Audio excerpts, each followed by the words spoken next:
और फिर आप अफगानिस्तान में पठान बन के जासूसी करें भारत की ओर से। ऐसा हो सकता है। और वही फिर कोई फिदाइन आपको मिल जाए कि चलो हमारे साथ, अब चलो। रॉ वाले भी बताएंगे कि मैं भारत का जासूस, उस पर लिखा है भारत का जासूस, तो फिर काहे की जासूसी भाई। तो आईबी और रॉ में ना आपको आई कार्ड्स, आईबी में तो मिल जाता है फिर भी, लेकिन रॉ में नहीं मिलता है। किसी का प्री और मेंस हो गया है पर इंटरव्यू में नहीं हुआ है, तो इस आधार पर क्या उसे कोई सरकारी नौकरी मिल सकती है? नहीं, ऐसा कभी कभी होता है। हाँ, ये प्रश्न गलत नहीं है, कभी कभी ऐसा होता है। अगर आप इंटरव्यू दें और सिलेक्शन ना हो तो हो सकता है कि आपके पास खुफिया ईमेल आए। ये जो आईबी और रॉ के लोग हैं ना, ये ऐसे लोगों को कई बार एब्जॉर्व कर लेते हैं। तो हो सकता है कि आईबी वाले आपको बुलाएं या रॉ वाले बुलाएं, फिर आपका टेस्ट लेंगे, हल्का फुल्का इंटरव्यू लेंगे, और हो सकता है आपको उसके बाद जॉब में ले लें। और फिर आप अफगानिस्तान में पठान बन के जासूसी करें भारत की ओर से। ऐसा हो सकता है। और वही फिर कोई फिदाइन आपको मिल जाए कि चलो हमारे साथ, अब चलो। लेकिन हाँ, ऐसा होता है। आपकी सर्विस में हो और सर्विस में मजा ना आ रहा हो, तब भी ये ऑप्शन रहता है कि आप आईबी या रॉ में एब्जॉर्ब हो जाएं। ऐसा भी होता है।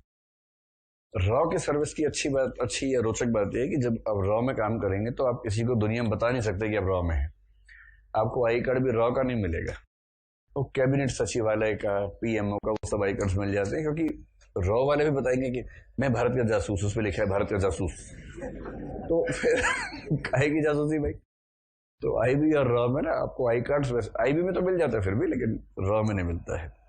तो हो सकता है कि आप इंटरव्यू दें, सिलेक्शन ना हो तो आपको वहां से कोई चिट्ठी आए, depending upon the vacancies they have. अगर उनके पास वैकेंसी है तो बुलाएंगे आपको। ऐसे कई लोगों को मैं जानता हूँ जो वहां चले गए हैं, उसके बाद से मिल नहीं रहे हैं, लेकिन मुझे कहीं टर्की बर्की में खलीफा बन के घूम रहे होंगे, मुझे पता नहीं, या उसके आसपास घूम रहे होंगे। मिलेंगे तो पता लगेगा, कैसे बताएं।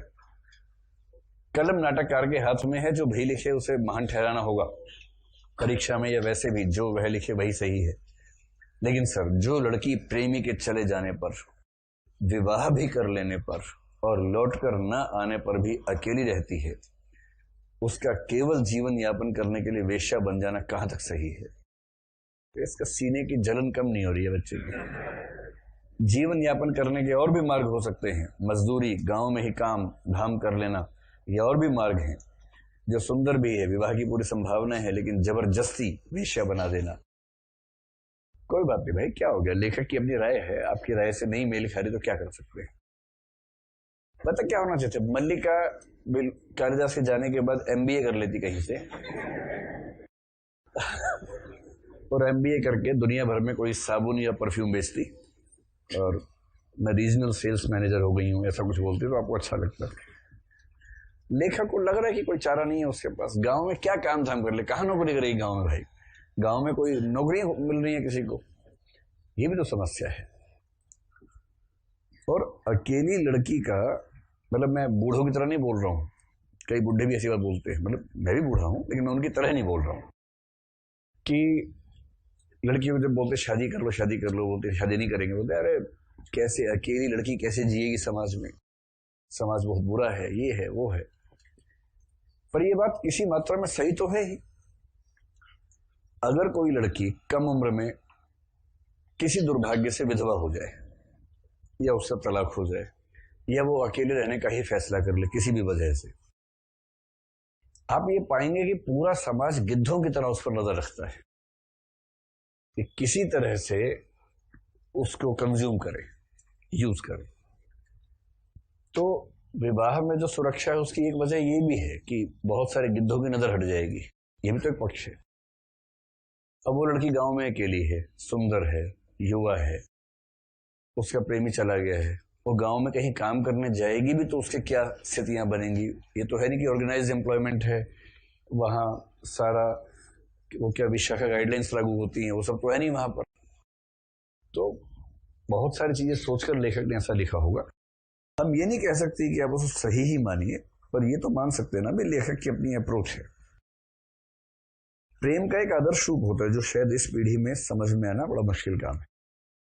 हमने किसी को प्रेम किया, इस भाव से किया कि प्रेम किया है, और उसके बदले में हम ये नहीं चाहते कि बराबरी का व्यवहार मिले, वो तो फिर सौदा हो गया ना, कि मैंने तुम्हें 12.5 डिग्री प्रेम किया, तुम्हारा 11.5 डिग्री ही प्रेम है, तो ये तो बराबरी का मामला नहीं है। तराजू लेके प्रेम कैसे कोई करेगा? तो प्रेम किया तो किया, अब उसके बाद ये सब सोचना कि हिसाब बराबर नहीं हो पा रहा, फिर वो तो एक दृष्टि है जो आजकल चलती है। तो मल्लिका तो केवल एक ही उसका काम है, प्रेम करना बस, और प्रेम ऐसा प्लेटोनिक जिसमें कोई अपेक्षा नहीं है।